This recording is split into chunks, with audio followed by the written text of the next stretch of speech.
पूर्णिमा के दिन चावल का एक आखा दाना जानते हो, पूरा खंडित चावल नहीं, कितना चावल, एक दाना चावल का शंकर भगवान के शिवलिंग पर समर्पित करिए। एक बेलपत्र जिसका डंडी का मुख अपनी ओर हो, जहां से चावल चढ़ाया है, उस चावल के ऊपर अपनी कामना कर कर रख दीजिए और चंद्रमौली भगवान का स्मरण करिए। कौन से भगवान?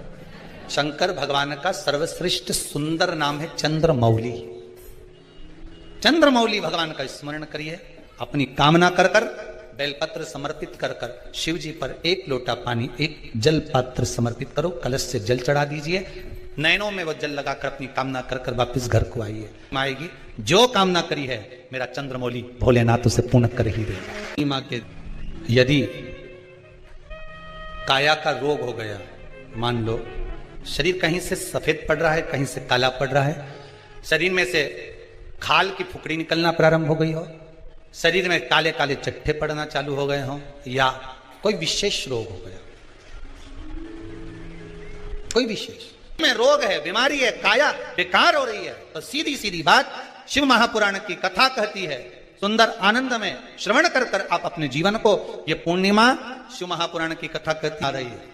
कुछ नहीं करना, पीपल का एक पत्ता, उस पत्ते पर थोड़ा सा चावल, पूर्णिमा की रात्रि को अपने हाथ में लेकर अपने नयनों से लगाकर शरीर पर से स्वयं उतार कर उसको दरवाजे के पास रख दीजिए। पूर्णिमा की रात्रि को पूर्ण होने पर उस चावल को दूसरे दिन सूंघ कर बहते हुए पानी में डाल दीजिए। महाराज कितने भी रोग से ग्रसित हो गए, पीपल का एक पत्ता 52,000 ब्राह्मण की साक्षी कराता है। महाराज बहुत ध्यान देना, पीपल के वृक्ष में स्वयं नारायण का, मेरे कृष्ण का वास है। स्वयं भगवान गीता के अंतर्गत कहते हैं कि मैं पीपल का वृक्ष हूं, नारायण उसी में। 52,000 ब्राह्मणों का वासा एक पीपल के पत्ते में होता है।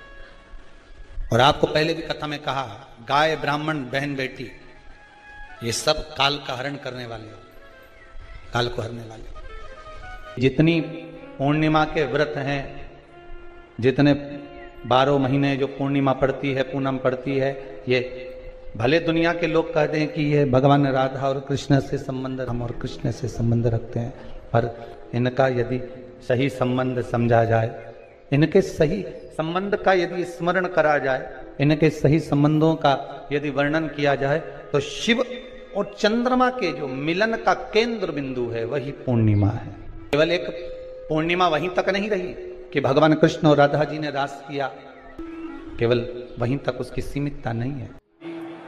बैसाख का महीना चल रहा है, मेरी जीजियों, मिट्टी के पात्र का जल, मिट्टी के पात्र का जल, कोई मटकी हो, मटकी नहीं हो तो कोई दिया हो, कोई कुल्हड़ हो, उसमें जल भर कर रखो पूरी रात। सुबह उस जल को थोड़ा सा लेकर जाओ और शिव जी को समर्पित करो। गंगेश्वर महादेव का नाम ले। कौन से महादेव? गंगेश्वर। वो मिट्टी के पात्र का जल जब तुम शिव जी को चढ़ाओगी और उसी जल को कटोरी में झेल कर लेकर आओगी,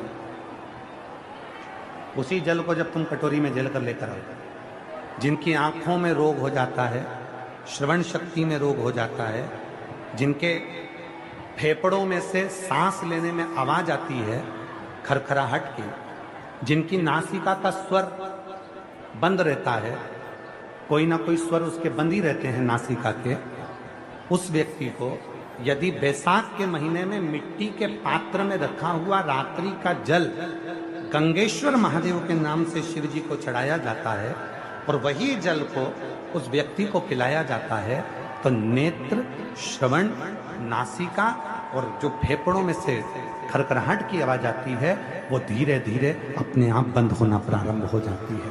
गंगेश्वर, और इसी जल की प्रधानता, इसी जल की प्रधानता गंगेश्वर। बोल गंगेश्वर महादेव की।